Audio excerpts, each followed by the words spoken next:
Naging matagumpay ang isinagawang drug-free workplace reorientation at drug testing sa Barangay Alibagos City of Iligan. Isabela, layunin nitong magbigay paalala tungo sa mas matibay na organisasyon at mas responsableng serbisyo para sa komunidad. Ang balitang hatid ni Patrolwoman Jerilyn Colico.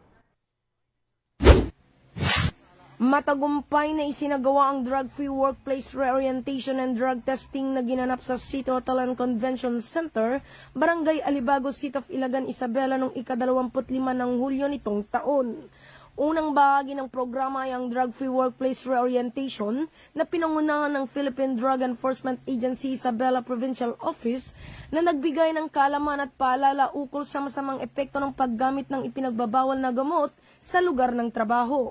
Sinundan nito ng ikalawang bahagi ng aktibidad, ang random drug testing na isinagawa ng Isabela Provincial Forensic Unit Crime Laboratory bilang bahagi ng pagpapatupad ng internal cleansing at suporta sa kampanya kontra ilegal na droga. Pinangunahan ang aktibidad ni Police Lieutenant Colonel Jeffrey D. Raposas, Chief of Police ng Ilagan Component City Police Station, katuwang ang mga key partners sa advokasya laban sa droga.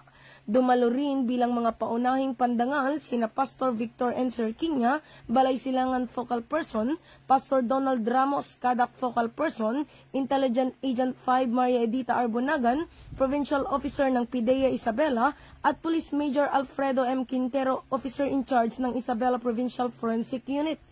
Ang buong programa ay bahagi ng patuloy na kampanya para maisulong ang isang ligtas, produktibo at drug-free na workplace, isang konkretong hakbang patungo sa mas matibay na organisasyon at mas responsableng serbisyo para sa komunidad.